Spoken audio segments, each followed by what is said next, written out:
Bueno,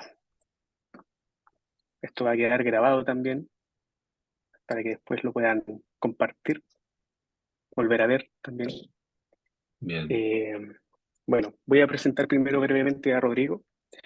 Rodrigo Aguilera Hunt es psicólogo clínico de la Universidad Católica de Chile, magíster en psicología clínica, mención psicoanálisis de la Universidad Adolfo Ibáñez, diplomado en filosofía y psicoanálisis en la Universidad Autónoma de Zacatecas, psicoanalista de la Sociedad Chilena de Psicoanálisis, ICHPA, docente de posgrado en psicoanálisis de la Universidad Autónoma de Zacatecas, México y la Universidad San Sebastián, sede Valdivia. También es coordinador del diploma Psicoanálisis y Discurso Social del ICHPA. Miembro de grupos de investigación, cultura y psicoanálisis del ICHPA y Laboratorio de Políticas del Inconsciente de Buenos Aires. Escritor, supervisor clínico y psicoanalista con atención de pacientes en la ciudad de Valdivia y en formato online para el extranjero. Me parece que respecto a los tiempos en los que estamos hoy día, se hace muy necesario incurrir en reflexiones críticas, en el análisis, sobre todo desde el psicoanálisis, donde se le da una importancia vital al encuentro que tiene el sujeto con el lenguaje. De alguna forma, como dice Alejandra Cohan, el sujeto no tiene un cuerpo que no esté no atravesado por el lenguaje. De hecho, el cuerpo se arma de palabras, de un encuentro con un otro, otros primordiales, pero que también escapan no solo al encuentro con las personas que primero compartimos en la vida, sino también con otras cuestiones que tienen que ver con cómo funciona nuestra sociedad a nivel político, a nivel económico, a nivel cultural, y cómo este entramado social también incurre en prácticas discursivas que conforman la subjetividad de la época. Bueno, Rodrigo hoy día nos trae una charla muy estimulante, también una reflexión potente y crítica respecto a esto en el campo de la psicología y bueno, también del psicoanálisis. Así que, bueno, sin más que agregar, cedo la palabra a Rodrigo. Muchas gracias, Rodrigo, por este espacio y bueno, bienvenido. bien. Nicolás, bueno, primero personalmente muchas gracias a ti por ser el gestor fundamental de este espacio, por ser tan hospitalario conmigo también desde el inicio, también a toda la institución a cargo, a la gente de Temuco, de la universidad, y por supuesto a todas, a todos y a todos quienes nos están acompañando hoy, darse este espacio para conversar y compartir sobre una temática que espero transmitirla de la manera más amable y al mismo tiempo precisa posible. Quizás para muchos de los que están acá, vincular la palabra política con clínica o cura no les resulte algo ruidoso o escandaloso. Pero para muchas personas, aunque no lo crean, del campo psi, psicología, psiquiatría u otras disciplinas afines, la palabra política es una palabra sucia, censurable, esperable que no entre a la clínica, porque se supone desde una cierta epistemología que yo voy a criticar, por resultarme a lo menos ingenua, que la posición de los profesionales psi debiera ser neutral, abstinente y científica. Y las palabras neutral, abstinente y científica sonarían como, en ese sentido, antipolíticas o más bien apolíticas, no políticas. Aquí hay varias confusiones. De partida, como todos los términos, hay que ver qué se entiende por política, es decir, entender que política es un significante polisémico, que no significa solo una cosa, eh, y que pensar que la caricatura, digamos, que uno propondría como psicología crítica o vincular política a la cura y a la cura en psicoanálisis en particular sería algo así como un psicoanalista, por ejemplo, de izquierda o de derecha que adoctrine a sus pacientes según el modelo de sujeto que su partido político le propone, sería una estupidez aberrante, digamos, ¿no? Sería no entender de qué se trata pensar políticamente el dispositivo de la psicología y el dispositivo clínico en particular. Entonces, lo primero que tendríamos que decir es que la vinculación política y psicología, política y terapia no es adoctrinamiento ideológico ni es militancia partidista del clínico. sino es un miramiento porque su disciplina y sus conceptos están construidos sobre una base sociohistórica e ideológica particular. Y todas nuestras concepciones sobre qué es salud, qué es individuo, qué es subjetividad, qué es cuerpo, qué es cura, qué es un hombre, qué es una mujer, qué es un individuo sano, están atravesadas por dispositivos históricos, políticos, económicos e ideológicos. Y que nuestra posición frente a lo que nosotros llamamos el paciente, el consultante, el analizante, cualquiera sea esta la figura, nunca es una posición neutral en términos absolutos, porque nosotros pertenecemos a una cultura particular, respondemos a una raza en particular, tenemos preconceptos sobre quién es el otro, y nuestra orientación de lo que es la cura tiene preceptos éticos que jamás van a ser neutrales. Entonces, la invitación más bien es a pensar estas cosas, a reflexionarlas críticamente y a implicarnos y hacernos cargo responsablemente de cuáles son los aspectos políticos que atraviesan nuestra praxis. Entendiendo por político entonces esto en el sentido más amplio, más propio de lo que podríamos llamar las preocupaciones de la filosofía política. ¿Mm? No sé si esta introducción general les resulta suficientemente sugerente, aclaratoria, respecto entonces de la pertinencia de vincular política y psicología. Por supuesto, es un tema muchísimo más amplio, cada uno de estos temas los podemos ir desarrollando en la medida que a ustedes les inquieten, pero por lo pronto me contentaría con decir esto, que no es adoctrinamiento ni es política en un sentido restringido de un partido, sino como preocupación por lo público, por la polis y por cómo se constituyen los saberes. ¿Mm? Existe muchas veces la idea, nuevamente ingenua, de que los conceptos y los términos en psicología surgen de una suerte de ahistoricismo, de una suerte de Olimpo universalista y trascendental, donde las palabras, por ejemplo, realidad, individuo, salud, serían conceptos, digamos, trascendentales, olímpicos, transhistóricos y transculturales. Es decir, para todas las personas, en todos los pueblos, en todas las épocas, un individuo sería lo mismo, la realidad sería la misma, la salud mental se entendería de igual forma.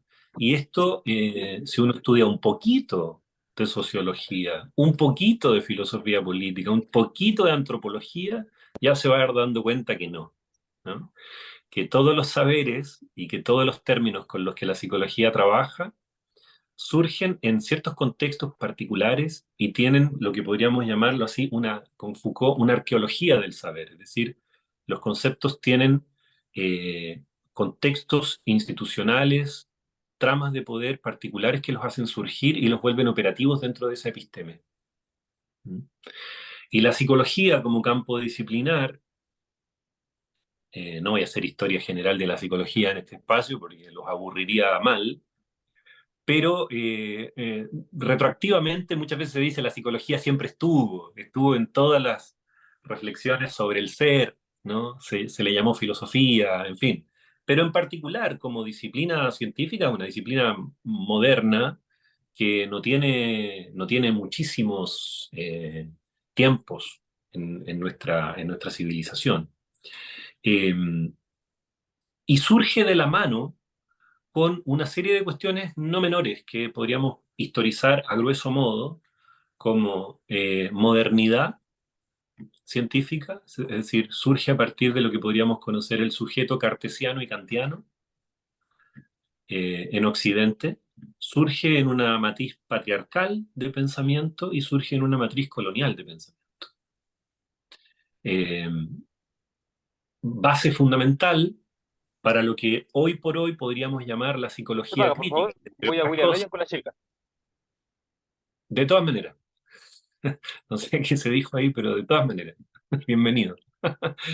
Podríamos pensar que la psicología crítica, entre otras cosas, lo que intenta iluminar es de qué modos el sujeto moderno de la episteme moderna científica occidental, de la matriz patriarcal y de la matriz colonial, se nos cuela anónimamente en nuestros conceptos y en nuestras prácticas.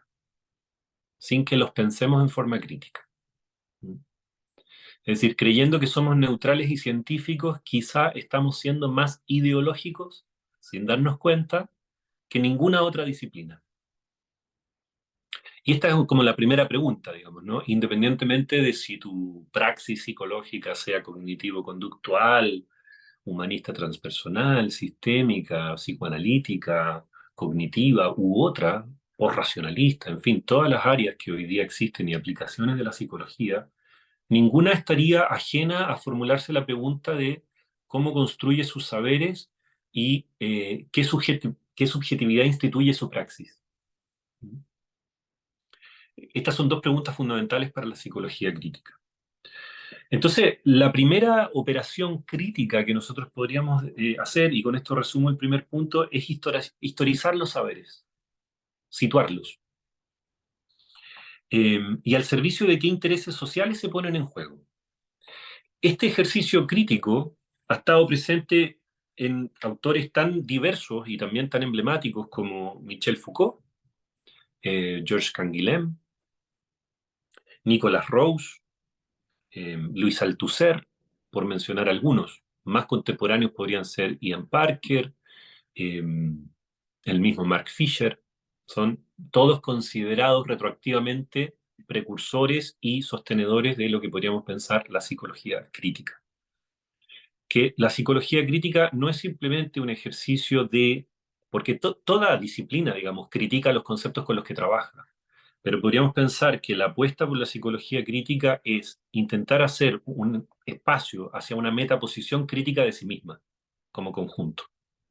Es decir, siempre va a ser psicología crítica aquella que piense el conjunto de sus saberes desde una metaposición crítica, en el sentido de cuestionarse permanentemente qué instituyen esos saberes y esas prácticas. Si no hacemos ese ejercicio y pensamos que lo que estamos haciendo es neutral, espontáneo, natural y de sentido común, vamos a estar trabajando, diríamos con Lacan, frente a un amo inconsciente, pensando que trabajamos al servicio de una suerte de espontaneísmo o bondad mayor ideológica. ¿Mm? Si alguno de los puntos que planteo no se entienden, no se comparten, etcétera, me van deteniendo y yo lo voy explicando más, pero en aras de hacer una presentación breve y después pasar a sus preguntas, voy a ir como más o menos rápido.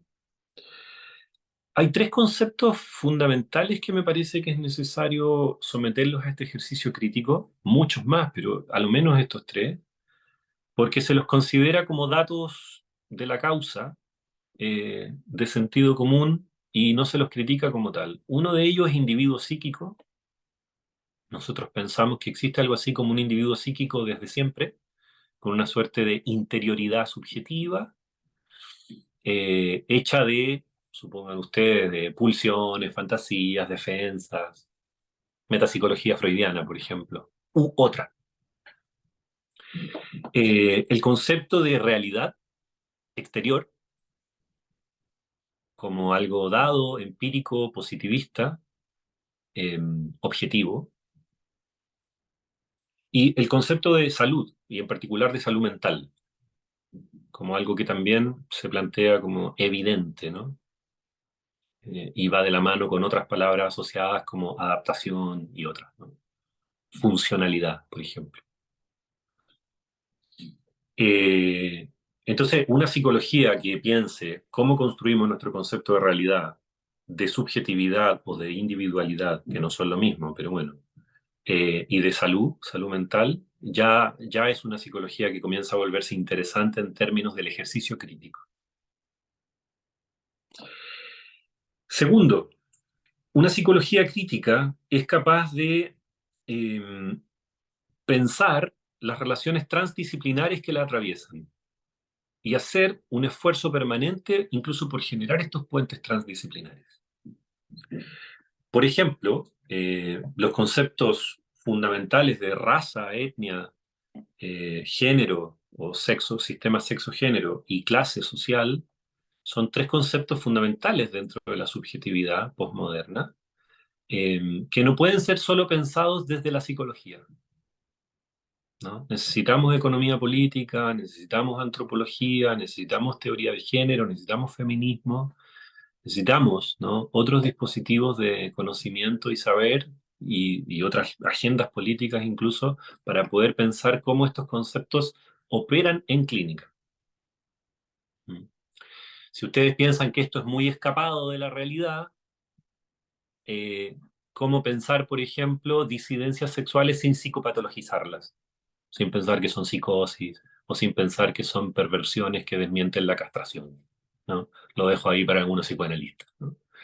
Eh, o cómo no pensar que en los negros hay más pulsión agresiva que en los blancos, ¿no? Ese tipo de estupideces que a veces se escuchan como si fueran datos científicamente comprobados cuando son prejuicios ideológicos de la cultura. Eh, Lógicas como antropoceno y la crisis ecológica, pensar un sujeto por fuera de sus relaciones con la naturaleza es una de las grandes, digamos, arrogancias de la modernidad, del cual el psicoanálisis no está desprovisto de ese problema. Eh, bueno, la política, el poder, las migraciones, las tecnologías, la digitalización de la vida, son obviamente asuntos que nos convocan a tener que pensar elementos transdisciplinarios, ¿no? Eh, Hay aproximaciones, por ejemplo, a la digitalización o a la virtualización de la vida, también desde posiciones extremadamente conservadoras dentro de la psicología, tipo como el que juega videojuegos todo el día es autista, ¿no? Y, y de pronto uno ve en clínica que de autismo nada, o sea, tiene un montón de amigos ahí, despliega un montón de fantasías, hay una vida psíquica tremendamente rica, claro, queda piti al poco andar y a lo mejor genera obesidad y se pueden dar fenómenos de alucinación negativa, fenómenos de inmersión en la pantalla, sí, pero de autismo nada, ¿no? Entonces también a veces, al no someter a la psicología, a cuestionamientos transdisciplinares, nos quedamos en prejuicios muy pequeños y muy acotados. Esto nos pasa mucho también, sobre todo a los psicoanalistas, cuando nos ponemos a hablar de política de contingencia, por ejemplo, u opinología política, sin tener ningún concepto de filosofía política o de politología, y diciendo muchas veces aberraciones que dan vergüenza ajena, ¿no? Por lo tanto, la transdisciplinaridad supone necesariamente estudiar otras formaciones de saber, eh, que por supuesto nos permiten desde afuera criticar nuestros propios ejercicios.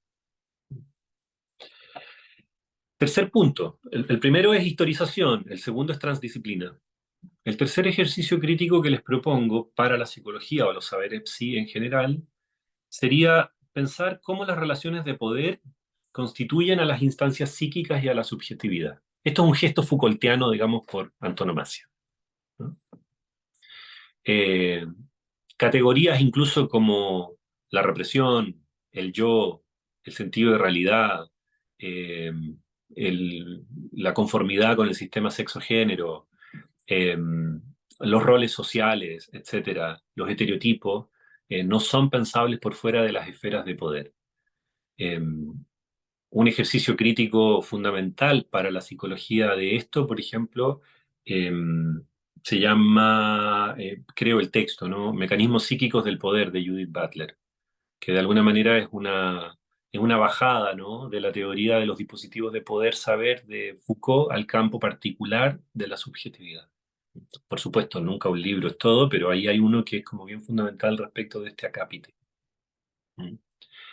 Eh, un colega y amigo mío, Jorge Reiter, que escribió un libro que se llama Edipo Gay, plantea, por ejemplo, que cuando los psicoanalistas o en general los terapeutas decimos que una persona gay eh, no la psicopatologizamos, la consideramos como cualquier otra, y por lo tanto que sea gay o que no sea gay da exactamente lo mismo. Dice Jorge Reiter, ah, qué bueno, eres muy progresista, no psicopatologizas. Pero la categoría gay dentro de determinadas sociedades patriarcales supone que van a haber sufrimientos sociales específicos adheridos a los sistemas de poder que van a producir malestares y sufrimientos específicos para esa población identitaria. Por ejemplo, la salida del closet, que no la vive el heterosexual. El heterosexual no tiene que explicar por qué es heterosexual o cada vez que busca un trabajo o conoce nuevos amigos o tiene que reírse o no de los chistes heteronormados, habita, ¿no? Lo mismo con ser blanco. Ser blanco es neutral, pero ser negro es algo que nunca se olvida, ¿no? Eh, por lo tanto, ahí, claro, categorías que podrían parecernos a nosotros no operativas en clínica, porque no son propias de los saberes psicológicos, si las desconsideramos, podemos redoblar la violencia social al interior de nuestro dispositivo, al no reconocer estas formas de violencia social. Eh, bueno, me podría extender bastante más en este punto, pero con esto me parece suficiente. Entonces, historización de saberes, transdisciplina, relaciones de poder, no solo en la sociedad, sino en el aparato psíquico, cómo se introyectan los dispositivos de poder. Por ejemplo, por dar un ejemplo freudiano, hay personas que tienen ansiedades persecutorias de que van a ser maltratados, desdeñados, abusados o golpeados en la sociedad, aunque esto nunca les haya ocurrido. Y esto no es porque sean esquizoparanoides o sean psicóticos, sino porque saben perfectamente que la categoría identitaria, social que ellos portan los hace susceptibles de determinadas violencias.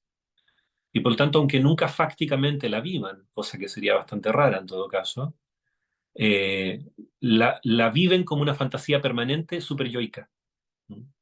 De autodesprecio, de desconfianza de sí mismo, de culpabilidad de ser, etcétera. Por lo tanto, el dispositivo clínico puede reforzar esas paranoias y esos sadismos del superyo, o puede politizar la experiencia y señalar la violencia social que ha sido introyectada en el aparato psíquico. ¿Mm? Por caso. Entonces, por eso es tan importante preguntarnos por el problema de las relaciones de poder y el aparato psíquico o subjetividad. Cuarto punto, son 7 puntos, así que ya estoy más de avanzado a la mitad de mi exposición. Eh, es pensar que la relación entre ética y clínica, así como al principio hablaba de política, es una relación de inmixción, diríamos. No hay una clínica sin una determinada ética. ¿Mm? Y esto no es restringible simplemente a una suerte de código moral, por ejemplo, ¿no? El código moral del psicólogo dice que debe respetar los derechos humanos. No, no me refiero simplemente a esto, ¿no? A un canon de conductas o de prescripciones conductuales, sino a que el estatuto ontológico del sujeto es un estatuto ante todo ético. Incluso Lacan dice que el estatuto de lo inconsciente y de la transferencia es ante todo un estatuto ético, que guarda relación con la cuestión del deseo. Eh, ¿Con qué noción de deseo vamos a trabajar en clínica? Esta sería una pregunta ética.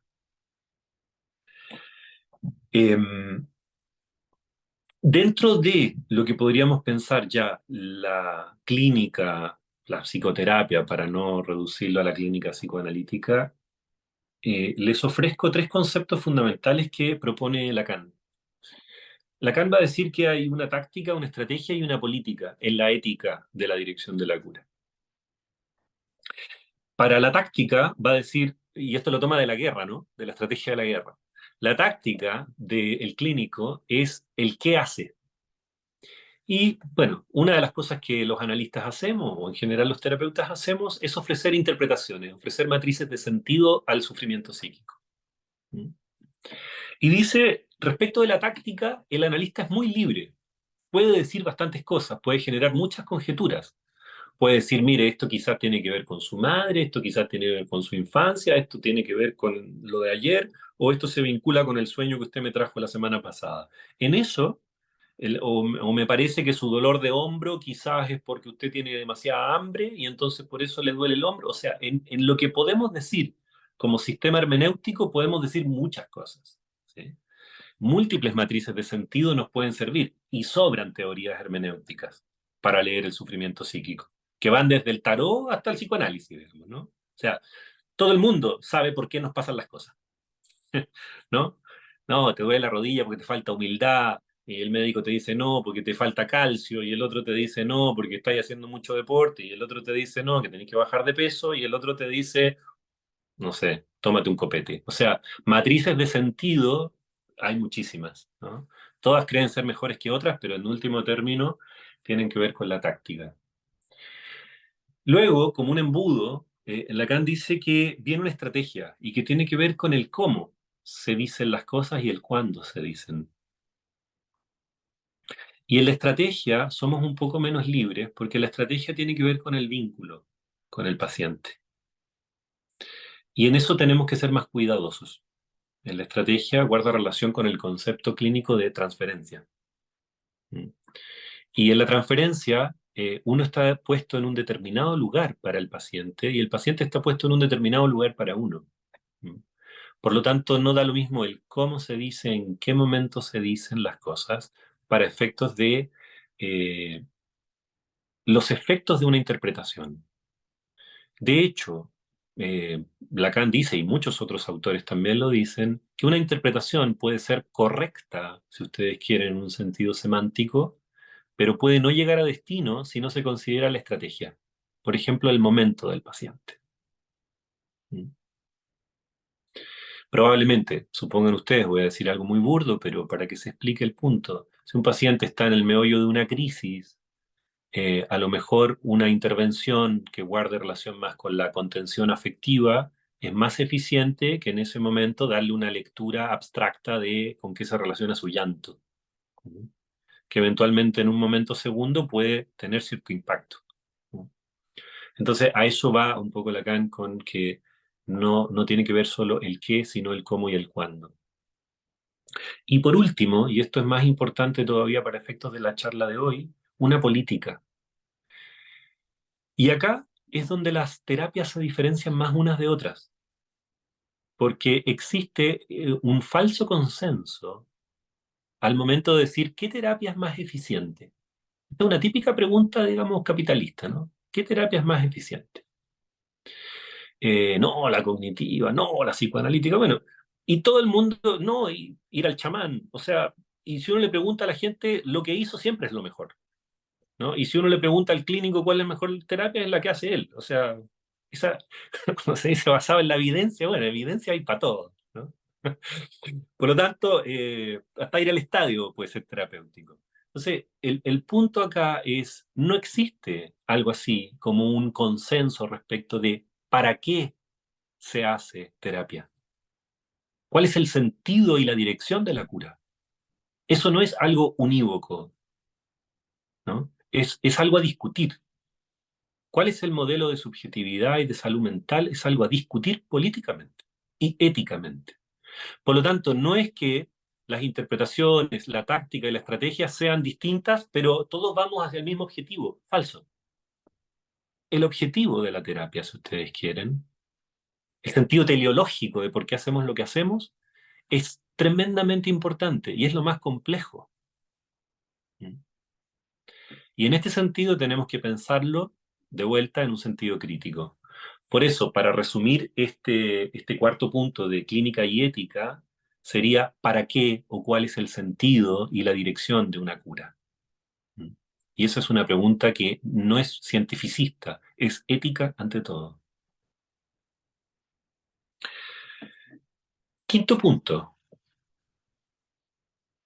Una de las cosas que a mí me sirve mucho para pensar el ejercicio crítico es la teoría de discurso. Pensar que la psicología es un discurso al interior del entramado social y participa al interior de otros discursos, ¿no? Podríamos pensar, el discurso sí está dentro de lo que en la lógica de Lacan, esto lo plantea en su seminario 17, hacia fines de los años 60, post-mayo del 68 en Francia, pertenecería a lo que se conoce como el discurso universitario o el discurso científico. Lacan hace una gran crítica al discurso universitario cuando se intenta hacer clínica identificado al discurso universitario. ¿Cuál es la principal crítica? Por supuesto, no voy a entrar en la lógica de los cuatro discursos de Lacan, que desde ya les digo, es el discurso del amo, el discurso universitario, el discurso de la histeria y el discurso analítico, o el discurso del analista. También habla de un quinto discurso en el año 72 en Milán, que le llama el discurso capitalista. Pero dentro de esta lógica de los discursos, la crítica que le va a hacer a asimilar el discurso universitario con la práctica clínica es creer que el psicólogo o el agente psi tiene un saber total sobre el individuo y opera sobre el individuo que es paciente, pasivo, a la espera de un saber total del experto médico. Y por lo tanto eso lleva a terapias estandarizadas, lleva a la lógica de soy experto en autismo, soy experto en depresión, soy experto en trastorno obsesivo compulsivo, soy experto en trastorno de déficit atencional y vamos generando test, estandarizaciones y expertos en universales que borran por completo la categoría de inconsciente y de particularidad subjetiva. Por supuesto, Lacan no es un imbécil, no va a decir que dedicarse 30 años más o menos a un cierto campo clínico no nos da cierta expertise, cierta experiencia. Por supuesto que eso tiene valor. Pero pensar que eso constituye un saber no fisurado, un saber totalizante y un saber estandarizado, casi maquínico, es una violencia epistémica y borra la dimensión de sujeto psicoanalítico y de sujeto de lo inconsciente. Me encantaría desarrollar muchísimo más esta crítica, pero con esto me contento. Y propone, en todo caso, que se trata de histerizar el discurso del paciente y el analista ir al lugar del discurso del analista o deseo del analista. Eso lo dejo ahí como para los que van más avanzados en la lectura de Lacan. Sexto punto. Esto me gusta muchísimo. La relación de una psicología crítica, y al menos dentro de la psicología crítica, yo participo de la episteme psicoanalítica, por supuesto, no es la única, plantearía que el síntoma, el sufrimiento y el malestar no son problemas a extirpar, a anular, a reprimir, a censurar, sea bajo la vía farmacológica o conductual, rápidamente para restituir al sujeto a la productividad. El síntoma tiene un estatuto de mensaje de una verdad encriptada. Por lo tanto, la relación que nosotros establecemos con el síntoma, de partida síntoma en psicoanálisis no es lo mismo que en medicina, porque no es simplemente lo que se observa, es lo que logra articular una pregunta subjetiva. Me pasa esto y no lo entiendo y me jode. Y quiero conversarlo con usted. Ahí recién tenemos algo cercano a la construcción de un síntoma. Por lo tanto, el síntoma se construye como una pregunta co-construida entre analizante y analista. Es un enigma a resolver. Y decimos que el síntoma es portador de una cierta verdad, ¿sí? La verdad como aquello que fisura el saber oficial. La, una de las maneras de pensar al síntoma como aquello que fisura el saber oficial está en la misma historia del psicoanálisis. Cuando en la psiquiatría decimonónica de finales del siglo XIX ya no se pensaba que los síntomas histéricos, por ejemplo, los padecimientos corporales de la histeria, no eran posesiones demoníacas, ni era brujería, ni tampoco fingían, ni mentían, bueno, entonces podríamos decir, los psiquiatras decían, ¿qué cresta tienen estas personas? Y en particular estas mujeres. Porque cuando les hacemos exámenes anatomopatológicos, no vemos nada, no hay lesión de órgano, no hay anatomía lesionada, pero el cuerpo duele, el cuerpo falla. Y ahí aparece un cuerpo otro, el cuerpo que en algún momento Freud llama el cuerpo erógeno o el cuerpo psíquico, que no es exactamente que el mismo cuerpo de la medicina o el cuerpo que es mapeable con máquinas o el cuerpo que es farmacológicamente sanable con farmacología. Es otro cuerpo atravesado por la dimensión espiritual o por la dimensión de subjetividad o por la dimensión lingüística, ¿m? Por la dimensión histórica, inclusive. Es un cuerpo hecho de huellas, es una superficie escritural. Y en este sentido, el psicoanálisis tiene una relación con el síntoma, por lo tanto, que es distinta. En estos términos.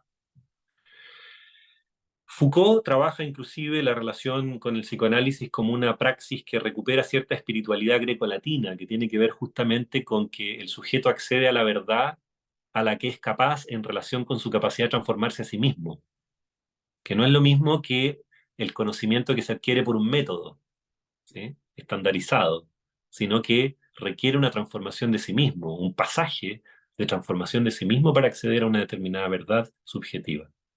¿Mm? Y por lo tanto es una clínica otra, en este sentido, una psicología crítica, que entonces ya no trabaja simplemente para restituir las funciones productivas del operario a toda costa, inclusive volviendo a censurar la verdad, sino justamente dándole lugar al despliegue de la subjetividad. El lugar que ocupa, por supuesto, el analista en esto ya no es el de experto, sino es el de alteridad que ofrece un dispositivo de trabajo, que es otra cosa. Ya Freud, en un texto que llamó sobre psicoterapia en 1905, es decir, sobre el inicio prácticamente de la práctica analítica, comparó con las técnicas del arte que señalaba Leonardo da Vinci. Decía que el psicoanálisis no debe trabajar per vía di porre, que era por vía de la pintura. La metáfora es la siguiente: si el analista o el terapeuta es el experto que tiene un saber, entonces es el pintor. Y la muralla en blanco es el paciente, que espera que el pintor le dé consejos, le diga qué hacer, lo pinte en virtud de su saber. Por lo tanto, el conocimiento está del lado del terapeuta. Per via di levare, dice Freud, per via di levare es per via de la escultura. Y por lo tanto, si el paciente es la piedra, el analista lo único que hace es tratar de levantar ciertas censuras que harían que la verdad que ya está en el paciente aflore. Por lo tanto, ahí la verdad de lo inconsciente está en el paciente, no está en el terapeuta.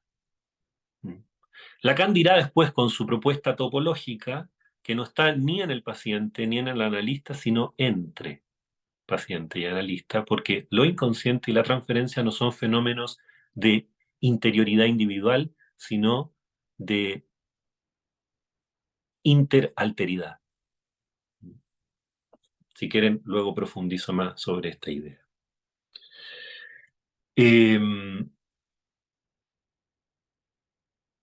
Último punto. La psicología crítica, con esto cierro, intenta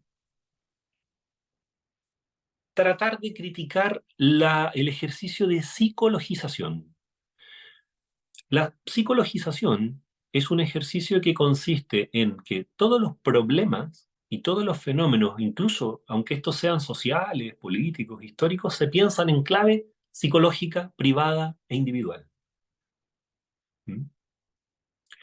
Y que la psicologización sería el ejercicio contrario a la politización, que tiene que ver con el ejercicio crítico de decir los malestares, las subjetividades, incluso los síntomas responden a matrices colectivas, transindividuales, históricas y sociales.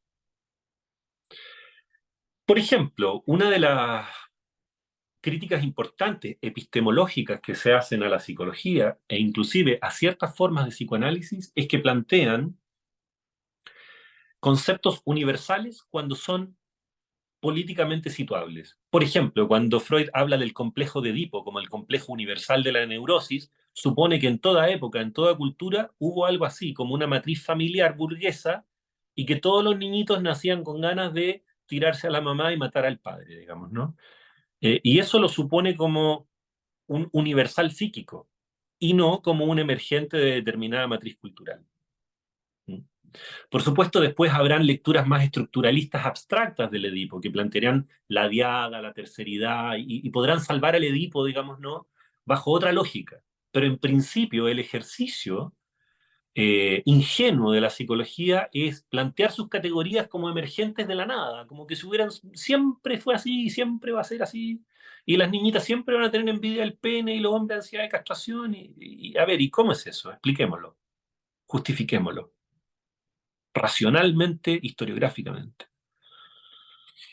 Segundo, Esta es una crítica maravillosa de Deleuze y Guattari, por ejemplo, en el Antiedipo, en Mil Mesetas, al Edipo freudiano y al psicoanálisis en particular, es lo que se llama familiarización. Es decir, todos nuestros sufrimientos son infantiles y familiares. Entonces, supongan ustedes que viene un operario. Les voy a mostrar 3 ejemplos de familiarización. Viene un operario, ¿no?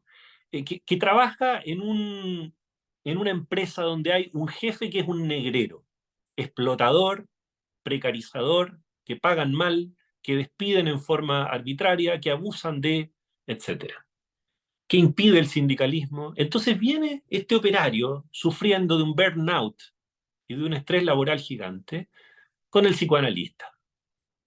Y el psicoanalista escucha esta escena y lo que interpreta, usted tiene complejos de rivalidad con el padre. Entonces, como usted tiene complejos con la autoridad paterna, subsume toda la conflictiva politológica y todo el malestar que existe en esa empresa a una matriz de lectura estrictamente familiarista e infantil. Yo no digo que no pueda haber complejo paterno en esto, lo que digo es que ese reduccionismo epistemológico termina siendo despolitizador y culpabilizador e individualizador y termina siendo todavía más depresógeno, porque el tipo no solamente sufre explotación, sino además es culpable de eso. ¿Mm?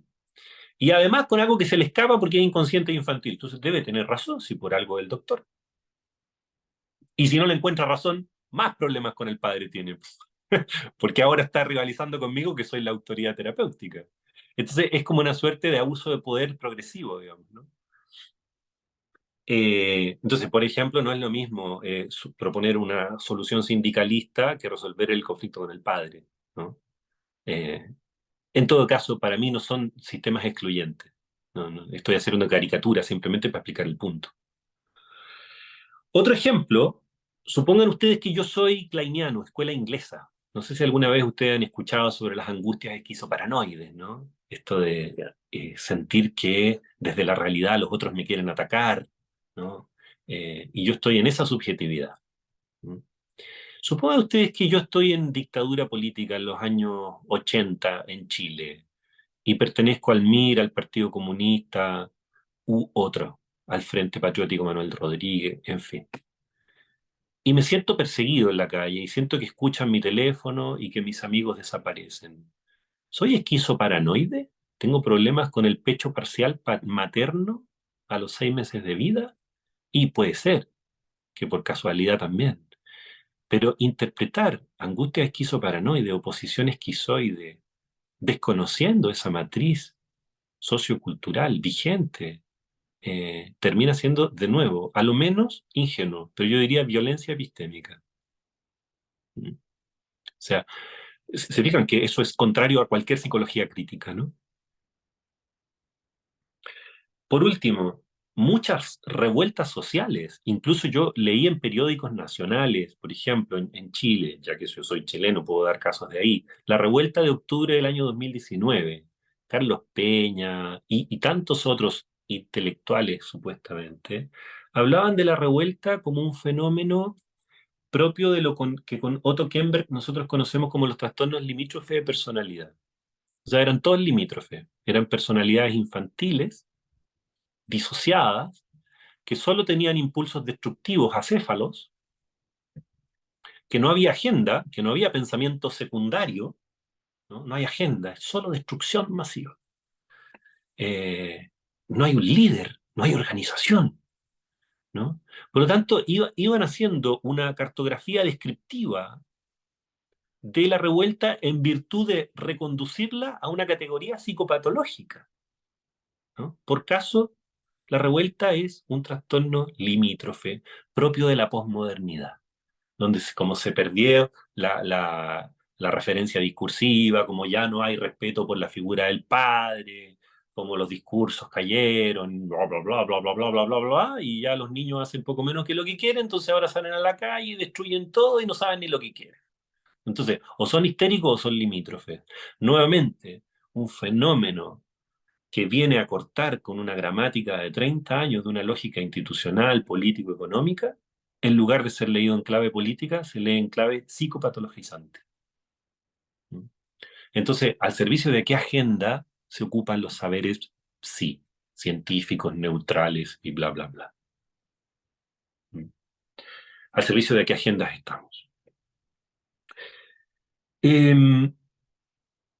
bueno, quiero dejarlo hasta acá porque podría seguir, pero ya me cansé del monólogo y quiero conversar con ustedes, escuchar sus preguntas, sus comentarios, los ejemplos que quieran traer, chistes, quejas, algo que no se entendió, algo que quieran ustedes mostrar, un debate que armar, no sé si son de la psicología y a lo mejor tienen cuestionamientos más técnicos.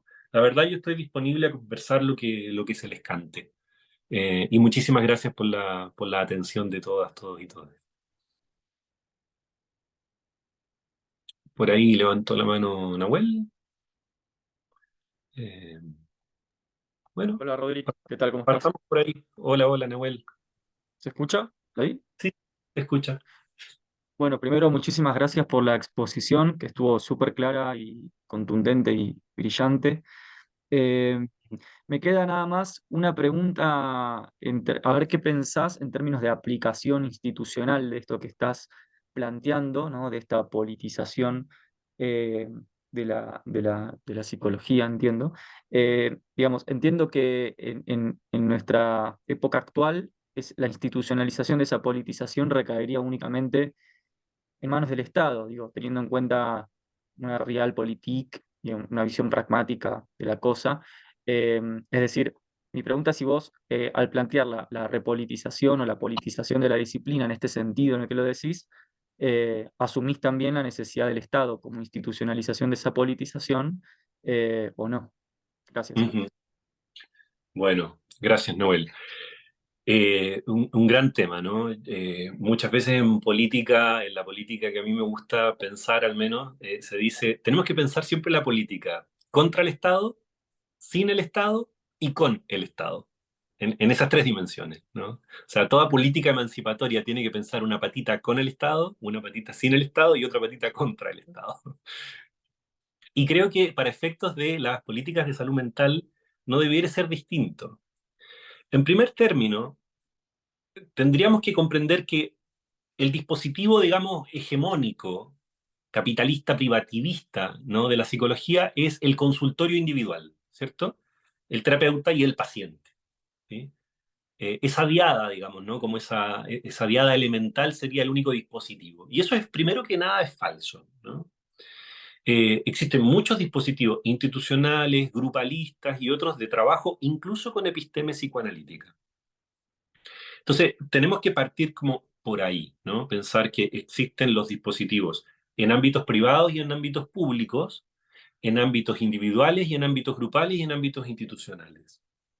Ahora, que una intervención se haga en el servicio público, privado, que se haga grupalmente o se haga individualmente, por sí misma, no la hace más o menos politizada, en el sentido de que yo puedo hacer clínica grupal con ciertas bases organizacionales, sociales, gratuita o en una institución pública, y aún así instituir a un sujeto súper normalizado, súper acrítico respecto de las categorías sexogenéricas, etcétera, etcétera, súper conformista. Por lo tanto, no está asegurado que porque una clínica sea más barata, gratuita, acceda, sea grupalista, etcétera, de suyo sea más emancipatoria en términos políticos. Eso sería como una primera cosa. Ahora, obviamente, si solamente hacemos clínica a personas que pueden pagar altos montos, ¿no? En el sector Oriente de Santiago y en dispositivos individuales, por supuesto, por más progres que digamos, no estamos llegando a influir en nuestra cultura y en la salud mental poblacional. Por supuesto, entonces, que se requiere acceder a los espacios del Estado. Por ejemplo, en Argentina, Nahuel, el psicoanálisis es muchísimo más hegemónico en las instituciones de salud pública, ¿no? En los hospitales, hay mucho más episteme psicoanalítica metida ahí. En Chile es muchísimo menos. Ahí es la psiquiatría y son los dispositivos cognitivo-conductuales los hegemónicos. Y eso es porque, bueno, el psicoanálisis es menos masivo y el discurso se conoce menos, y también los psicoanalistas somos menos participativos y menos jugados por ocupar esos espacios. O sea, cuando se discuten los programas de salud mental, por ejemplo, del futuro gobierno, nunca hay un psicoanalista metido ahí, diciendo, no, no, no, mira, me parece que acá el sujeto es este. Por lo tanto, efectivamente, hay una cuestión eh, poco organizada y poco jugada de realmente meterse en esos espacios, ¿sí? Hay, por supuesto, notables excepciones, pero no es algo gremial. Eh, por lo tanto, yo te diría que obviamente es complicado meter el psicoanálisis o la psicología crítica al Estado porque el Estado tiene su propia agenda biopolítica, ¿no? Eh, por una parte, tenemos que, o sea, el Estado es como una condensación de problemas, ¿sí? Por una parte, diríamos, tiene un espíritu, ¿no? De derechos sociales, de salud mental pública, de derechos infantiles a resguardar, de instituciones al servicio de que esas funciones sean cumplidas, y si no lo hace la familia, lo tiene que hacer el Estado, en tanto el Estado es garante de aquello, indefectiblemente, por lo tanto necesitamos al Estado y a la salud mental pública, pero al mismo tiempo habría que discutir con el Estado cuál es la agenda que lleva a cabo. Porque si tú me preguntas hoy por hoy, en Chile, si alguien va a un CEFAM, a un COSAM, a un hospital público a recibir atención psicológica, si acaso va a recibir de las mejores, va a ser dignificado en su persona y va a recibir categorías epistemológicas emancipatorias, te diría que lo dudo mucho. Pero eso no significa que esas no sean instancias por las cuales hay que luchar. ¿No? Eh, bueno, no sé si responden algo un poco a la inquietud, Nahuel, o iba por otra parte. Vale. Y gracias, querido. Qué bueno que estés ahí. José Luis Acevedo, abogado, amigo, entrañable. Hola, Hola, primero hola. muchas gracias Rodrigo, gusto de verte y a Raquel también que está presente desde Barcelona, nuestra querida amiga. Gracias, me siento como pollo en corral ajeno, supongo que aquí hay puros terapeutas psicólogos, porque también hay terapeutas de otros lados, ¿no? Pero en Sí. general. eh, Tú eres el paciente. Ya, un combo. Tómese, Eso. ¿cuánto? 25 de una. Eh, Mira, me parece súper interesante. Para resumirlo, más que una pregunta, es un comentario. O sea, sin la mirada que tú planteas sobre las terapias, la sanación, como se le llama hoy día en términos más amplios, ¿no? Por la vía que sea, sin ese punto de vista, yo creo que hoy día no pasa nada, porque viviendo en una civilización enferma como la que vivimos, y enferma, pero de UCI, ¿no? A nivel planetario, crisis climática, crisis geopolítica, de creencias religiosas, políticas, etcétera, etcétera. La misma psicología está en crisis desde el planteo que tú lo haces. Evidentemente, la psicología a principios del siglo XX es como ir con un martillo a, no sé, pues, a reparar una nave espacial, digamos, por ponerlo de alguna manera. ¿Mm? Algo puede hacer, pero en fin. Así que me parece genial el planteo y lo otro que salud mental es parte de los derechos humanos fundamentales, pero como todos los derechos humanos, estamos en pañales a nivel de humanidad en todos ellos. Yo los veo casi siempre como una gran aspiración. Así que por ahí mi comentario y mi esperanza en realidad es de que eh, uniendo saberes, ¿no es cierto? Esta humanidad, quiero hablar a ese nivel, porque es tan impactante lo que hoy día eh, está ocurriendo en todo el planeta, en todos los planos. Yo vivo en un lugar que es un paraíso todavía, y vuelvo del bosque, donde voy todos los días por paseo, por trabajar, por lo que sea, y leo noticias y en realidad parece que acá se abren un poco más todos los sentidos y es impactante. O sea, digo, no hemos aprendido nada y ahí me incluyo en todos los saberes. Mm. Espero que esto mejore y muchas gracias por tu aporte. Creo que es un tremendo, por lo menos una camionada de arena, no sé, un grano, pero es una buena camionada, lo que todos los saberes puedan irse ayornando, ¿no?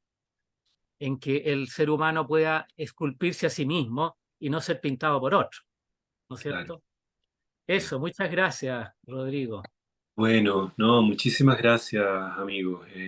Muy, muy pertinente tu comentario, porque además tendríamos que hacernos la seria pregunta de por qué, teniendo más paliativos farmacológicos que nunca, más dispositivos de sanación, coach, medicinas alternativas, tradicionales, múltiples formas de psicoterapia, acceso quizás más que nunca, los malestares subjetivos y el sufrimiento subjetivo lo tenemos a vista y paciencia, la violencia política, social, ecológica, geomilitar, etcétera, eh, hace la interpelación, cae de cajón.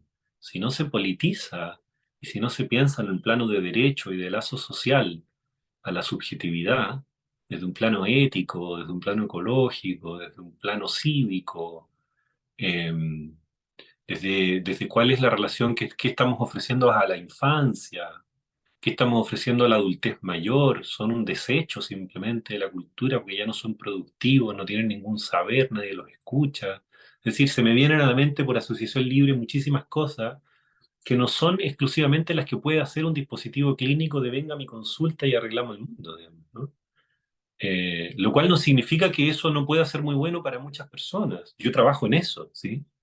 Y entiendo que no es mucho lo que aporta y trato de hacerlo lo mejor posible dentro de eso, como lo hacemos la mayoría de quienes nos dedicamos a la clínica. Pero es necesario mucho más que eso, ¿no? Y hay que ver cómo circulan nuestros saberes en el sentido común de la cultura, porque yo veo que la gran mayoría de los saberes sí que circulan en la cultura están mucho más al servicio de la alienación que de la emancipación. La autoayuda, la autoestima, la autorrealización y todo es auto, eh, y el otro no entra, digamos, ¿no? No existe. Eh, y eso es bien grave.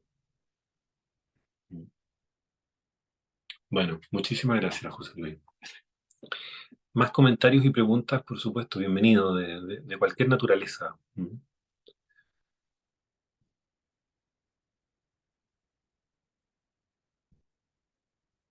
Por ahí Daniela y Andrés y Raquel. Vamos con esas tres en ese orden, si les parece. Hola Daniela, Rodrigo. hola Daniela.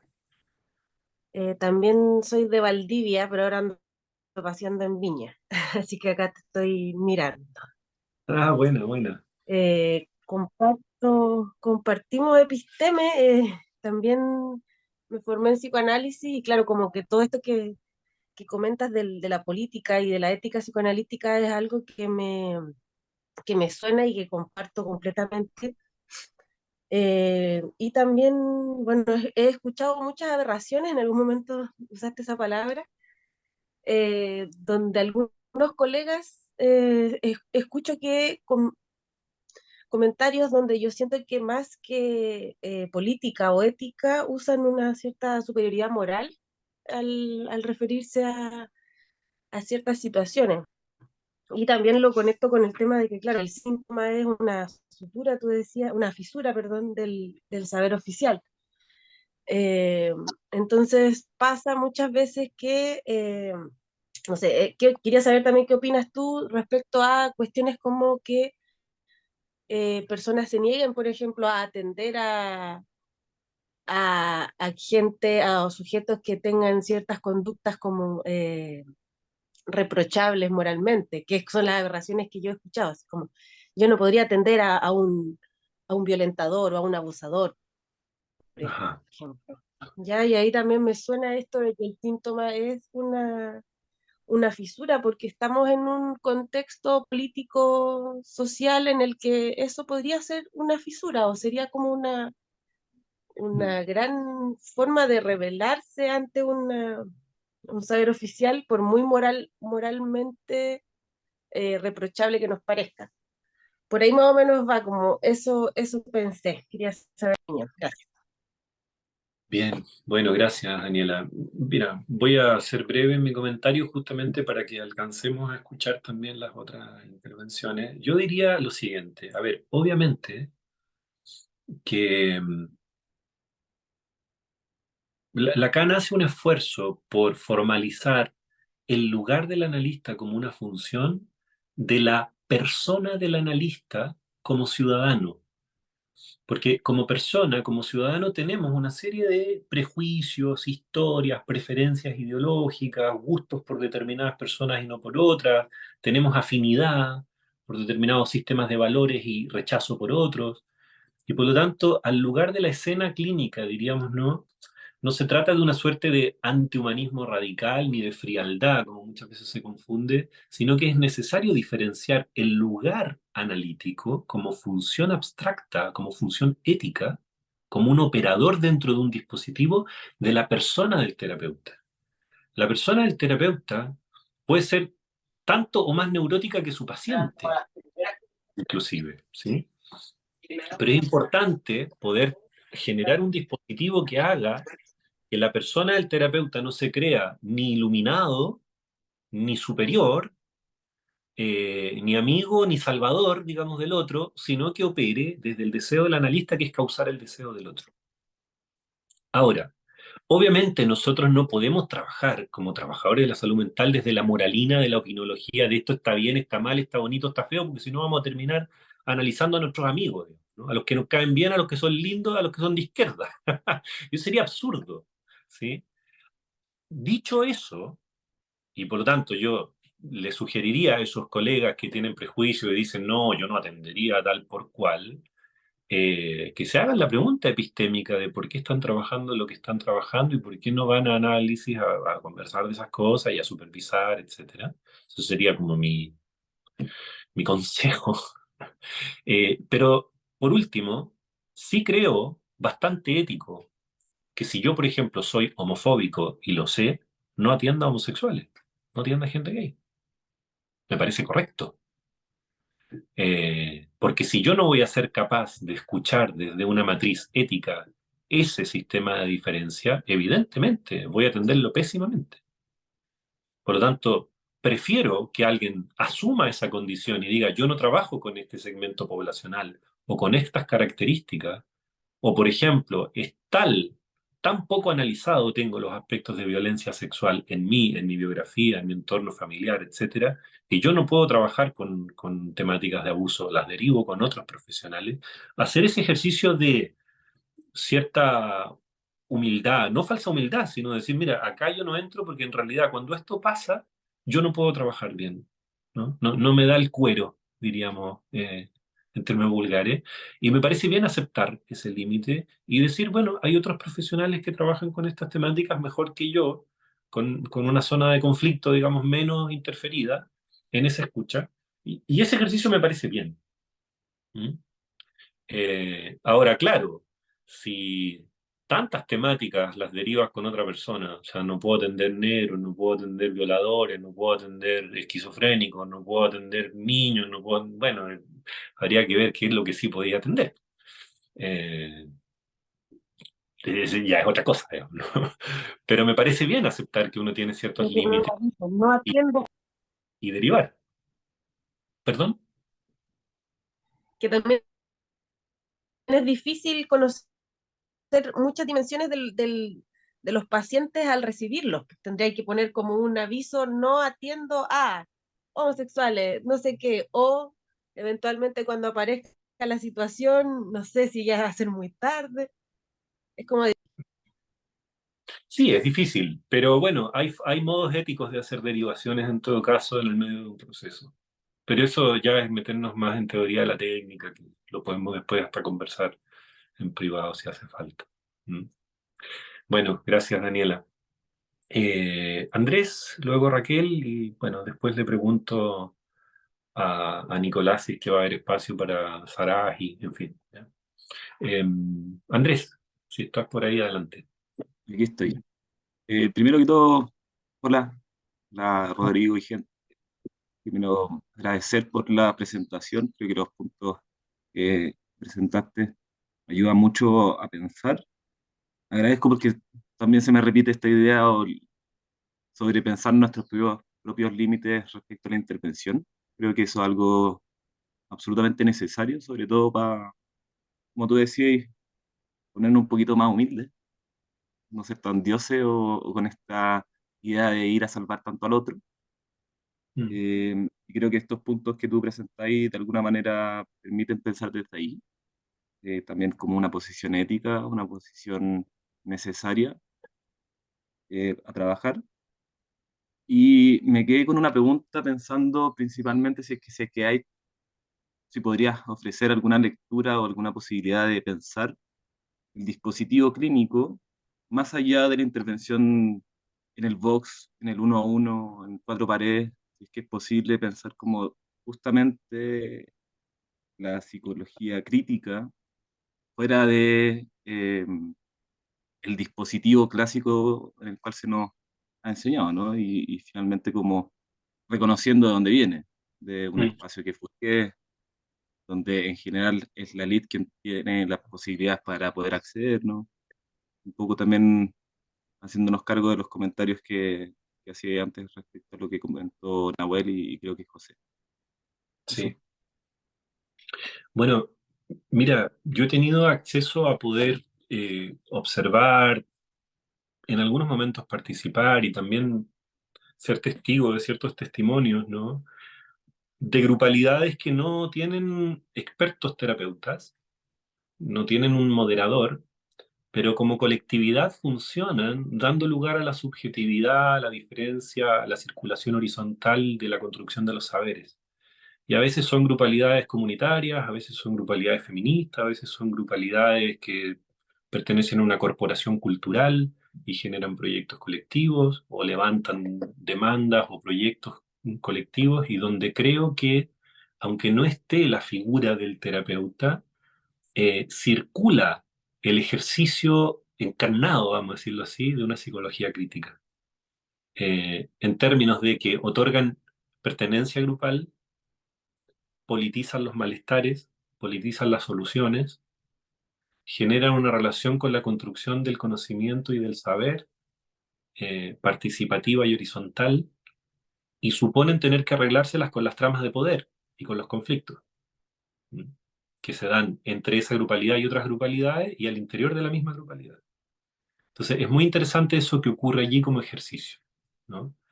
Emiliano Esposto, un súper colega y amigo mío argentino que trabaja harto desde el esquizoanálisis, ha trabajado como las políticas desde abajo, ¿no? Le llama él, ¿no? Desde la base, incluso como organizaciones manicomiales, o sea, por ejemplo, institucionalizados psiquiátricos, digamos, organizándose para politizar su malestar y para incluso dignificar la categoría de la psicosis en términos de un sujeto político digno de existencia y que no tiene que ser excluido, recluido en instituciones hospitalarias siempre, ¿no? Ahí hay algunos ejemplos interesantes. Por otro lado, autores como Pichon Rivière, como Didier Ancière, como Wilfred Bion, que han trabajado dentro de la historia del psicoanálisis con dispositivos grupales de trabajo, eh, plantean también que la figura del terapeuta es un disparador, vamos a decirlo así, de ciertas inquietudes, es un reflejador de ciertos emergentes colectivos, pero que el proceso curativo lo lleva a lo que ellos llaman la psique grupal. Y eso se hace en algunas instituciones de salud mental inclusive, pero también en intervenciones que podrían ser de corte institucional, ¿no? Sabemos que hay distintos modelos para intervenir en una institución, por ejemplo. Hay algunos más directivos, más jerárquicos, y hay otros que plantean otras cuestiones, con otros modelos. Ahí se me ocurren algunos ejemplos, unos propios de la clínica, como más donde está la figura del profesional, y otros donde no está, pero que me parece que ponen en ejercicio esto. Y una tercera son los intelectuales orgánicos. qué estamos haciendo en las universidades, en los medios de comunicación, en las publicaciones que hacemos, en los libros que escribimos, cómo hacemos el debate por el sentido común, por las ideas que circulan. ¿Se lo dejamos a los sistemas mainstream o luchamos con eso?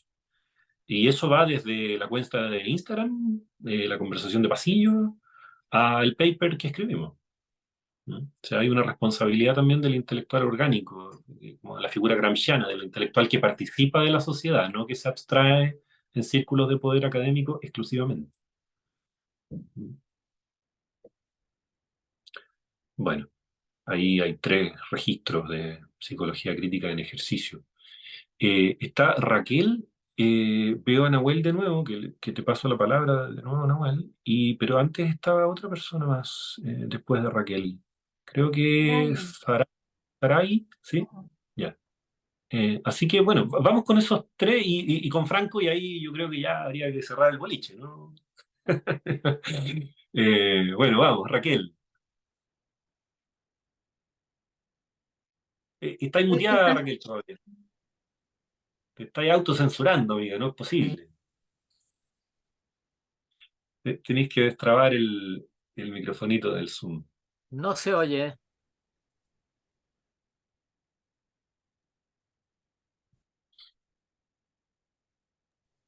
Ahí está. Ahí. Oye, me encantó tu presentación. Siento que estuvo muy aterrizada para los que no somos psicoanalistas ni tenemos un discurso específico. Yo soy más bien de la línea sistémica y agradezco. Pero me quería quedar un poco con una frase repetida en Chile que fue durante el estallido: no era depresión, era capitalismo, y yo creo que define un poco eh, las palabras y sentires comunes de todos los que estamos acá, que fuimos, digamos, inspirados y convocados por el nombre, que es la palabra crítica, la psicología, en un país como Chile, que en general hay una psicologización de la psicología y una parcelación y una segmentación de los saberes. Entonces, esto, digamos, de empezar a interconectar entre las distintas disciplinas, como que nos lleva a poner afuera voces colectivas. Cuando se hacía la pregunta cómo salimos más allá de la clínica, creo que las voces colectivas expresadas en distintas organizaciones es lo que ayuda a poner afuera un tema que no es una falla individual, sino que es una falla sistémica, social, fisurada por traumas históricos.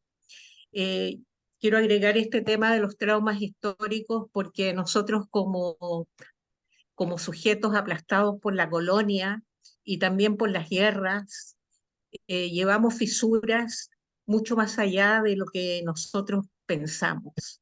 Y lo vemos cotidianamente en la relación norte-sur y en la relación del expertise, palabra que pone superiores en un estrato distinto, aplastando y dominando incluso dentro de la terapia donde reproduce como las formas de poder. Entonces, me quedo con insistir en esto de la psicologización de la psicología y cómo el capitalismo ha dividido, aislado, y precisamente el neoliberalismo como fase salvaje de este sistema nos tiene con un narcótico que no nos atrevemos a alzar la voz ni a hacer crítica porque la conformidad es parte de la funcionalidad del sistema.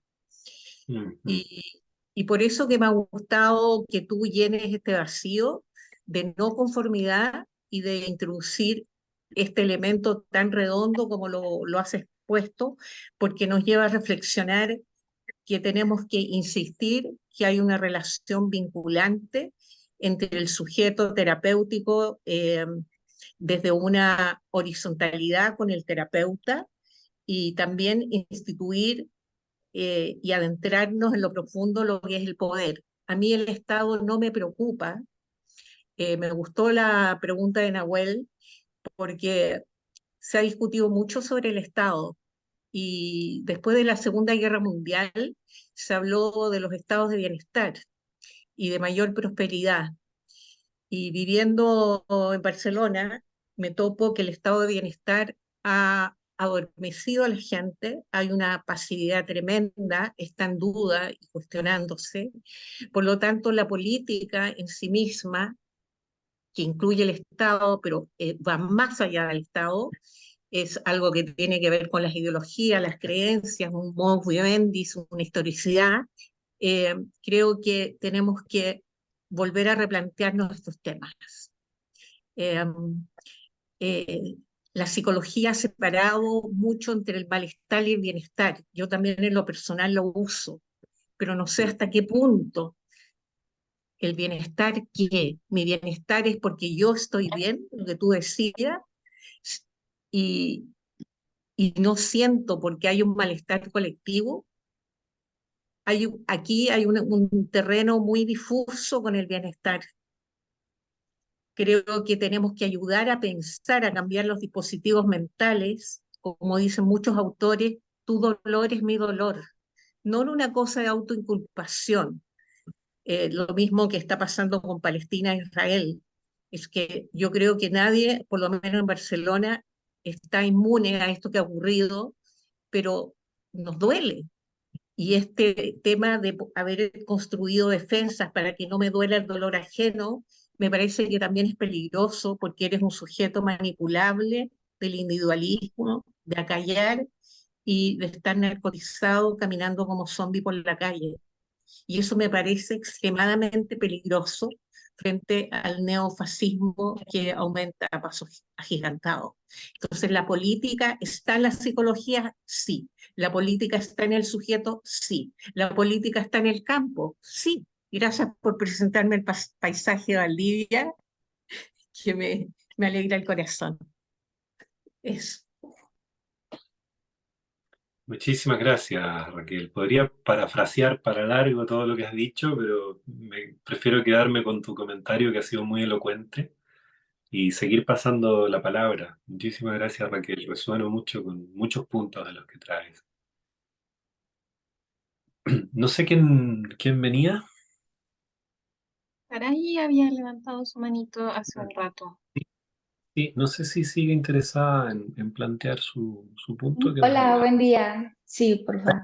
Tengo Sarai. una pregunta respecto a justamente, creo que está como muy latente esta, como la psicología basada en evidencia, ¿no? O sea, como que constantemente estoy escuchando este como discurso de que la psicología debería de ser basada en evidencia y que solamente esa opción, esa rama, esa posibilidad es la correcta y todos deberían de ir por ese campo. Entonces yo como estudiante de psicología social particularmente, como que a veces estoy como con esta incertidumbre, ¿no? De decir, estaré estudiando correctamente porque no es una psicología basada en evidencia, que es lo que está más en moda hoy en día, y cómo se posiciona, ¿no? Como una academia ya que lleva mucho tiempo, pues que es el psicoanálisis ante este surgimiento de la ciencia y la psicología y por qué muchas personas se van hacia ese lado.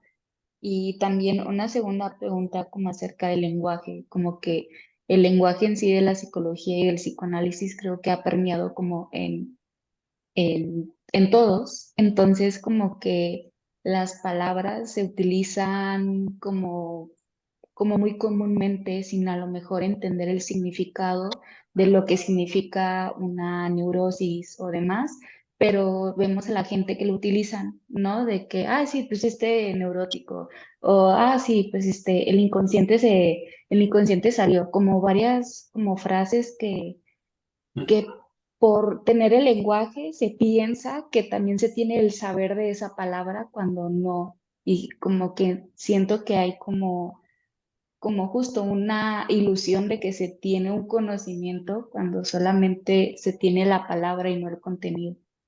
Mm. Y ya, gracias. Bueno, muchas gracias. Voy a responder muy acotadamente a ambos puntos. Sobre el primero, no solo yo, también otros colegas escriben, ¿no? Acerca de lo que podríamos tener como este fonema que tú dices, psicología basada en la evidencia, ¿sí?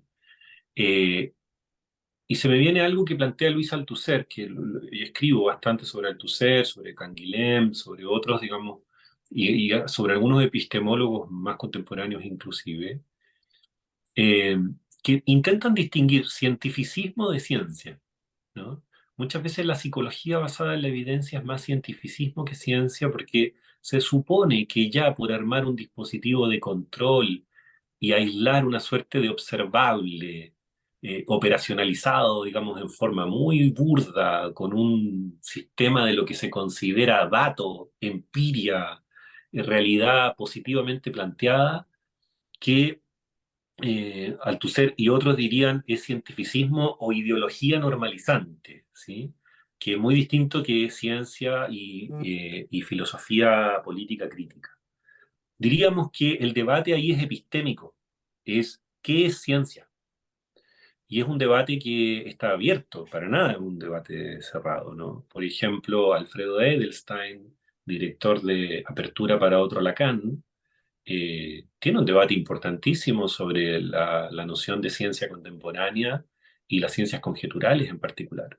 La topología, la lingüística estructural, la lógica paraconsistente, la física cuántica y una serie de otros discursos científicos o de aspiración científica, transmisibilidad, utilización de matemas, etcétera, que no son los de la observación empírico-positivista, que se plantea como la única ciencia, entre comillas, ¿no? Aquello que se ve ahí, entre comillas, en el laboratorio, o ahí está la conducta, entonces se logró juntar esta variable con la otra, y entonces eso es ciencia, es un sentido muy restringido, ¿no? De la utilización de la ciencia, y se utiliza como un modo de cierta superioridad, es decir, todo lo otro es subjetivismo, ¿no? Es filosofía, es especulación, ¿no? Esto es ciencia. Eh, y tampoco se trata de hacer el ejercicio estúpido de lo opuesto, decir, no, ellos son estúpidos, ellos hacen cientificismo, no sirven para nada, son todos adoctrinados, ¿no? Tampoco piso ese palito, porque tampoco me parece que eso contribuya a la altura del debate, ¿sí? Pero evidentemente, si vamos a dar un debate sobre, primero, si la clínica para ser eficiente terapéuticamente tiene que tener base científica, cosa que es pareciera evidente, pero a lo menos es cuestionable. Y segundo, si es así, si asumimos todos que es así, ¿qué concepto epistemológico de ciencia vamos a tener para legitimar nuestros saberes? Porque eso es un debate, no es algo evidente. ¿Mm? Y tercero, aquello que muchas veces nosotros llamamos evidencia, al servicio de qué proyecto político está, lo sepas o no. ¿Mm? Respecto de la psicología, vamos a llamarlo así, de bolsillo, a mí me encanta que los saberes permeen lugares más allá de lo estrictamente académico. O sea, sabemos, por ejemplo, que hace 300 años, quizás si alguien en la sobremesa decía Pedro y quería decir Diego, no era nada, era el ruido de la comunicación. Hoy día, quizás en una sociedad occidental posmoderna, alguien dice Pedro y dijo Diego, un lapsus. A ver, ¿quién es Pedro? Le preguntan todos, ¿no? O sea, la idea del lapsus, ¿no? Psicopatología de la vida cotidiana, de 1901, está presente en la sobremesa de cualquier parte, digamos, ¿no? O alguien te dice, anoche soñé con tal cosa, le dice a su pareja, y su pareja le dice, va, ¿qué representará eso? ¿No? Eh, por lo tanto, eso es puro freudismo, ya no es los dioses te enviaron un mensaje como podría haber sido en Grecia, etc. Por supuesto, no es lo mismo psicología de bolsillo, divulgación y el uso coloquial de los términos que el uso formal al interior de una cierta disciplina. La parte más triste de esa es la psicopatologización banal. O sea, es la parte más triste, pero en el sentido filosófico de la palabra triste, así espinosista, lo que disminuye nuestra potencia de obrar. Es que todos nos andemos diagnosticando por el mundo, ¿no? Y creamos que los diagnósticos son categorías ontológicas que definen un ser. O sea, yo soy neurodivergente, yo soy déficit atencional, yo soy depresivo, o sea, como que definen identidad. Y eso ya es un uso político bastante perverso del diagnóstico. ¿Mm? La etiqueta, y comenta Nata, exactamente. Cuando en realidad el diagnóstico es una conjetura para orientar la dirección de la cura. El diagnóstico es para el clínico, no es para el paciente, fundamentalmente. O sea, si el diagnóstico le sirve al clínico para orientar un tratamiento, no era bueno, pero no es que la gente ande por ahí siendo algo. Eh, Son niveles de abstracción diferentes. Mm. El uso ético de los saberes. En esto soy muy Foucaultiano. Bueno, eso, Saray. No sé si estaba antes de Nahuel alguien o Nahuel y Franco. Me parece que esas serían las dos últimas intervenciones. Que vaya Franco, que no participó. Dale, Franco. Hola. Hola, Franco. Sí, sí, mi comentario va por respecto al punto 4 que mencionaste, algo como la cura es, la discusión sobre la cura tiene más que ver con la ética que con el cientificismo. Ujú. Si Sí. podía expandir un poquito más en eso. Eh, a ver, el punto 4 como ejercicio crítico de la psicología, yo planteaba que no es posible plantear una clínica sin definir cuál es el sentido, el horizonte de la cura. Por ejemplo, Lacan, cuando escribe en 1958 en sus escritos La dirección de la cura y los principios de su poder, inaugura el escrito diciendo: el analista dirige la cura no hacia el paciente. Es decir, sitúa un lugar ético de la función analítica dirigiendo la cura, y dirigir la cura es dirigir el dispositivo, es decir, habilitando la asociación libre, la hipótesis de lo inconsciente, la producción de la verdad a partir de la intertextualidad que allí se genera y una serie de coordenadas, digamos, ¿no?, respecto del dispositivo. Pero no es un guía de conciencia, ¿sí? No es un gurú respecto a yo te voy a llevar por identificación a mí, que yo soy el garante de la realidad, la adaptación, la adultez y la bondad. Si tú te pareces a mí y sigues mis consejos, y etcétera, etcétera, entonces yo guiaré tu conciencia hacia el bien y nos haremos uno en la autorrealización. Eso es lo que de alguna manera Lacan critica, pero lo critica porque plantea que eso lleva al sometimiento, al adoctrinamiento, a la normalización, entre otras cosas, creyendo que lo que se está haciendo es psicoanálisis, ¿sí? Eso es una crítica importante, por ejemplo, a la psicología del yo norteamericana de los años 50. Con este ejemplo lo que te quiero decir es que la clínica, sus intervenciones, sus técnicas, lo que se conoce como la técnica, ¿no? Interpretación, señalamiento, confrontación, contener al paciente, etcétera, etcétera, lo que imaginería, lo que sea que ustedes imaginen como técnica, como que se presenta que hay mejores técnicas y peores técnicas.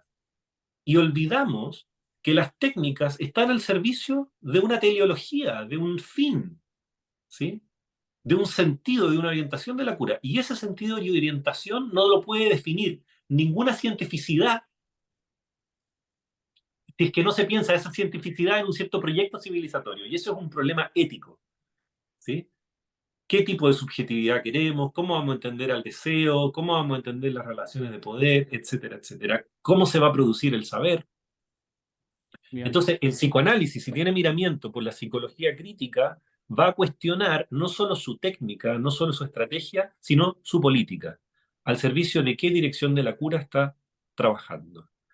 Y se dice, hasta cierto punto yo también lo entiendo así, que la dirección de la cura en psicoanálisis tiene que ver con la producción de la verdad, la dimensión del sujeto y la habilitación del deseo. Y todos Ok. esos son sistemas de diferencia. No son cuestiones que el terapeuta le enseñe a nadie. Son emergentes de un dispositivo. No sé si eso responde más claramente. ¿Mm? Complejizás. Bueno, y está bien, porque probablemente esa es uno de los puntos complejos, ¿no? Supondría, obviamente, meternos en un lenguaje mucho más técnico y más privativo de quienes trabajamos en clínica, cosa que intenté no hacer, ¿sí? Eh, bueno, Nahuel, y creo que podemos ir cerrando. Gracias, Rodri. Perdona quizás el tiempo y la pregunta además, pero me queda una duda que para mí me atraviesa también en el campo de la filosofía y que tiene como mucho la tuve permanentemente dando vueltas y recién la recapitulé a partir de la intervención de la compañera Saraí y del debate sobre el reduccionismo cientificista. A mí lo que me sucede es que a veces temo también a los reduccionismos éticos, es decir, en términos metodológicos o incluso epistemológicos, estamos de acuerdo con evitar los reduccionismos cientificistas, pero creo que tampoco hay que caer en que haya que reducir el conocimiento únicamente a una posición ética. Ujú. En este sentido creo que hay que pensar un medio entre ética y cientificismo. ¿Por qué? Porque siento que si uno cae en un reduccionismo ético, entonces, bueno, se pierden los criterios de discernimiento, digamos. ¿Por qué la comunidad, no sé, científica, o no sé, las academias, o los psicoanalistas en formación, o todos tus colegas, o lo que sea, deberían acompañar esta postura y no otra?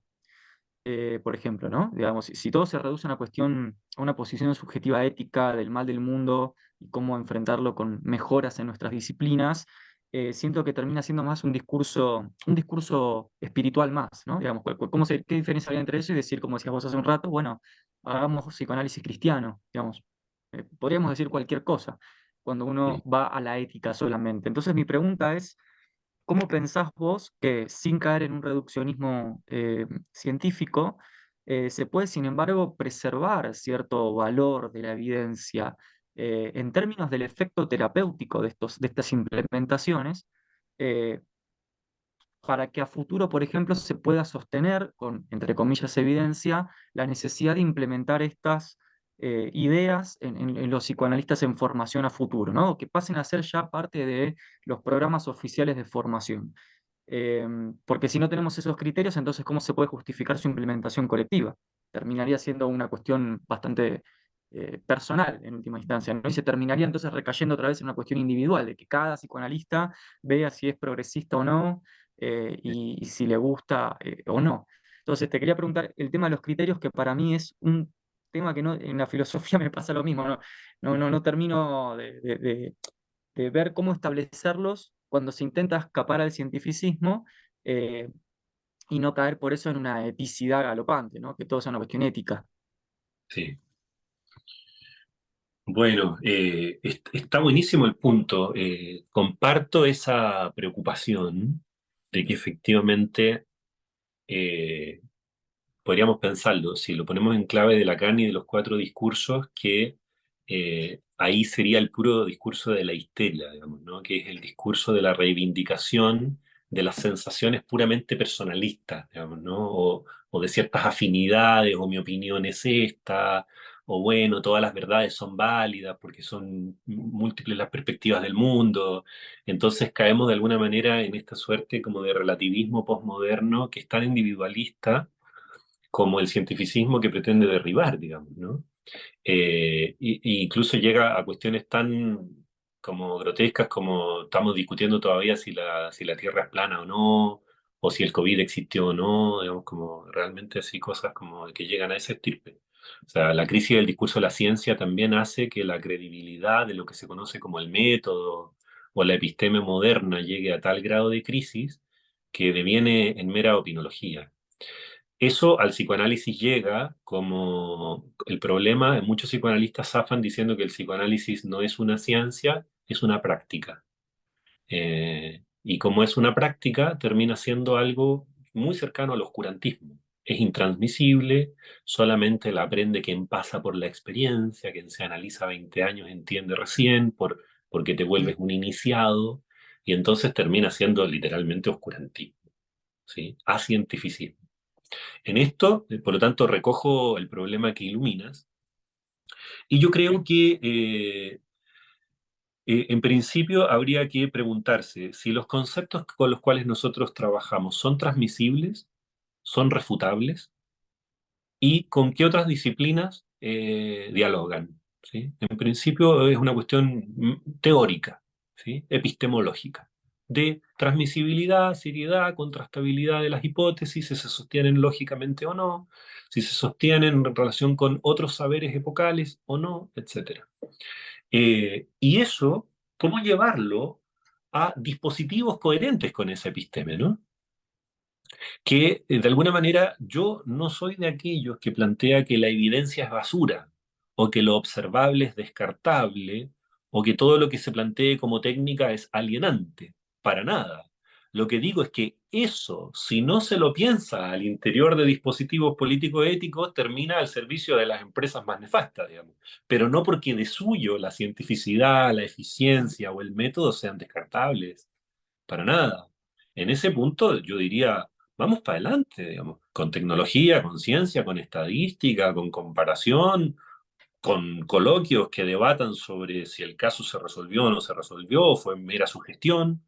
Y yo con eso vamos para adelante, o sea, de todas maneras. ¿Mm? Eh, bueno, lo dejo ahí porque da para más, obviamente, Nahuel, pero está buenísimo el punto, lo comparto como preocupación. Y yo soy de aquellos psicoanalistas que sí trabaja con una patita en la salud mental. O sea, hay psicoanalistas que dicen, no, la cura es por añadidura, lo que uno trabaja es con la subjetividad y la subjetividad no tiene nada que ver con la salud mental. No, o sea, acá viene alguien que tiene padecimientos y que tienen que ser resueltos.